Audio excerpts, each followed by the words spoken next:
ये चुनाव सूरत में रहने वाले बिहार के मेरे भाई बहनों की तो पल पल की नजर थी और मैंने देखा है कि बिहार के लोगों को राजनीति समझानी नहीं पड़ती है।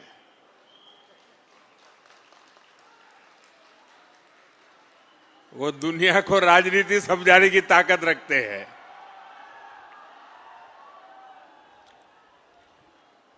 देखिए, इस चुनाव में एनडीए गठबंधन जो विजयी हुआ है और महागठबंधन जो पराजित हुआ है, उन दोनों के बीच में 10% जितने वोट का फर्क है। 10%, ये बहुत बड़ी बात है जी। यानी सामान्य मतदाता ने एक तरफा, और मुद्दा क्या? विकास। आज बिहार के अंदर विकास के प्रति जो ललक है हर जगह पे महसूस होती थी। और मैंने देखा था जब कोविड के समय देश भर से हमारे श्रमिक भाई बहन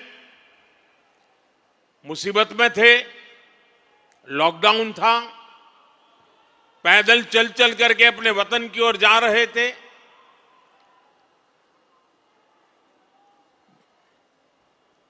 ट्रेन में लोगों को ले जाना यह भी चिंता का विषय था, कहीं फैल न जाए। लेकिन मुझे एक बार वीडियो कॉन्फ्रेंस से बिहार के लोगों से बात करने का मौका मिला और जो उन्होंने मुझे बताया वो बड़ा मेरे लिए सुखद था। वे पैदल गए थे, कई लंबे लंबे समय तक पैदल चले, कहीं व्हीकल मिला फिर पैदल गए। कुछ लोगों ने वहां जाकर के इस समय का उपयोग करके कोई न कोई व्यवसाय शुरू किया। और जब मेरी उनसे वीडियो कॉन्फ्रेंस से बात हुई तो मैं हैरान था कि इतने कम समय में उन्होंने इतनी प्रगति कर दी थी। तो उन्होंने कहा, कोविड हमारे लिए तो आशीर्वाद बन गया। बोले, अब हम तो किसी राज्य में वापस नहीं जाएंगे, हम तो यहीं रहेंगे। ये बिहार के लोगों की ताकत है। और वही बिहार आज दुनिया भर में छाया हुआ है। दुनिया में कहीं जाइए, बिहार की टैलेंट आपको नजर आएगी। और ऐसा बिहार अब विकास में नई ऊंचाई को प्राप्त करने का मिजाज दिखा रहा है। इस चुनाव में उस मिजाज के दर्शन हुए हैं। बिहार की माताएं बहनें और बिहार के नौजवान, महिला, युवा, ये एक ऐसा माई कॉम्बिनेशन बना है जिसने आने वाले अनेक दशकों की राजनीति का नींव मजबूत कर दी है दोस्तों। और जो राजनीति का भेषु लोग हैं, जो राजनीति पर विवेचना करते हैं, उनको कई महीने लगने वाले हैं बिहार के चुनाव नतीजों का क्या क्या प्रभाव होने वाला है इसका एनालिसिस करने में। और मैं साफ मानता हूं, हिंदुस्तान की राजनीति में इस चुनाव में आपने देखा होगा, पिछले 2 साल से बिहार में ये जमानती नेता जो जमानत पर घूम रहे हैं, वे बिहार में जा करके जातिवाद का भाषण देते रहते थे। और उनसे जितनी ताकत थी उन्होंने जातिवाद का जहर फैलाने की थी। और पुराने जमाने से उनको लगता था शायद इससे उनका खेल हो जाएगा। बिहार के इस चुनाव ने जातिवाद के उस जहर को पूरी तरह नकार दिया है। ये देश के लिए बहुत ही उज्जवल संकेत है। बिहार के अंदर सार्वजनिक कार्यक्रमों में गैर कानूनी तरीके से जमीन ने कब्जा करके, मकानों को कब्जा करके जो वक्फ बना दिया जाता था, हमने देखा था तमिलनाडु में हजार हजार साल पुराने गांव के गांव वक्फ प्रॉपर्टी बना दिए गए थे। देश भर में चिंता बन पड़ी थी। तब जाकर के हमने पार्लियामेंट में कानून पास किया वक्फ को लेकर के। बिहार के चुनाव में ये जमानती नामदार, उनके साथी दल सार्वजनिक रूप से वक्फ कानून को फाड़ देते थे और ये कहते थे कि हम जीत करके आएंगे, वक्फ कानून को लागू नहीं होने देंगे। बिहार के लोगों ने इस सांप्रदायिक जहर को भी विकास की राह पर चलते हुए पूरी तरह नकार दिया है। साथियों, वहां पर बिहार के वरिष्ठ नेता, आपने पिछले 2-3 साल के बिहार विधानसभा के दृश्य देखे होंगे। जिस प्रकार से नीतीश कुमार को अपमानित करने की फैशन बन गई थी, ऐसे भद्दे शब्दों का उपयोग होता था, जो पार्लियामेंट में भी जो दूसरे नामदार हैं वो भी पार्लियामेंट की सारी मर्यादाएं तोड़ करके जिस प्रकार की भद्दी हरकतें करते हैं, वैसी पटना में होती थी। न देश की जनता इसे स्वीकार करती है और न ही बिहार की जनता कतई इसको स्वीकार कर सकती है। ऐसी कई बातें हैं जिन्होंने इनके प्रति पूरी तरह नफरत का माहौल इस चुनाव में नजर आ रहा था। साथियों,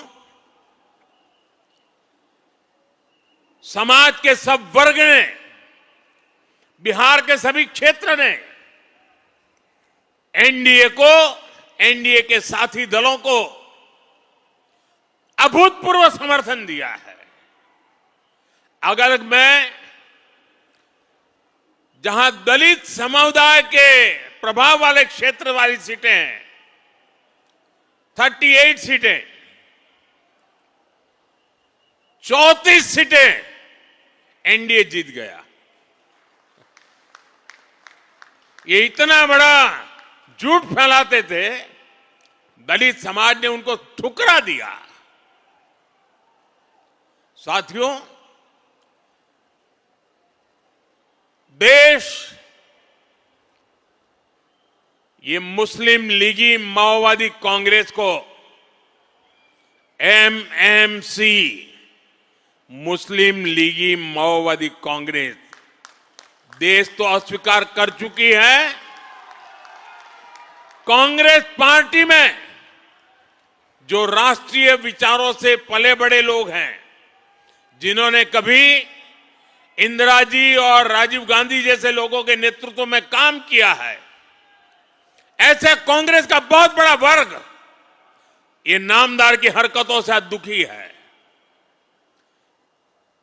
वो कहते हैं अब कांग्रेस को कोई बचा नहीं सकता है। ये हालत हो गई है। 1-2 दशक में 50-60 साल तक एक चक्री राज करने वाले लोग इस प्रकार से खत्म हो जाएं, ये साफ साफ उनके लिए आत्मनिरीक्षण का विषय है। वे अपने साथियों को भी पराजय के कारण नहीं समझा पा रहे, वे अपनी पार्टी को भी पराजय के कारण समझा नहीं पा रहे हैं और इसलिए सरल रास्ता ढूंढ लिया है। कभी ईवीएम हरा देता है, कभी इलेक्शन कमीशन हरा देता है, कभी मतदाता सूची का शुद्धिकरण हरा देता है। एक ऐसी बहानेबाजी उन्होंने खोज ली है वो बहानेबाजी खुद को तो शायद कुछ दिन ठीक रखेगी, लंबे अरसे तक उनकी कैडर को स्वीकार्य नहीं होगा।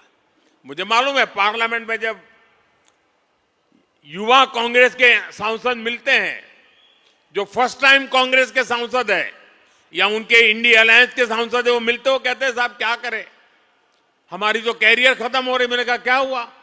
बोले हमें संसद में बोलने का अवसर ही नहीं मिल रहा है, हर बार संसद को ताले लगा दो, यही करते रहते हैं। वो अपने क्षेत्र में जवाब नहीं दे पा रहे हैं। वो कह रहे अगर हम हमारे क्षेत्र के विषयों को संसद में नहीं उठाएंगे तो दोबारा हमें कौन भेजेगा। पूरा युवा वर्ग कांग्रेस का जो पहली बार पार्लियामेंट में आया है, वे अपने भविष्य को लेकर के चिंतित हो गया है।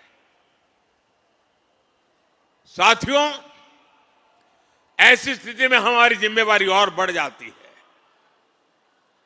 हमें विकास की नई ऊंचाइयों को पार करना है।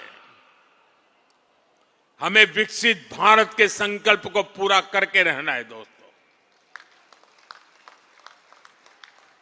मैं जानता हूं स्वदेशी उनके मुंह से नहीं निकलता है, आत्मनिर्भर भारत उनके मुंह से नहीं निकलता है, विकसित भारत बनना चाहिए वो नहीं निकलता है, क्योंकि उनकी प्राथमिकता ही यह देश नहीं है, ये देश के लोग नहीं है, ये देश के लोगों का भविष्य नहीं है। मैं नौजवान साथियों को कहना चाहता हूं,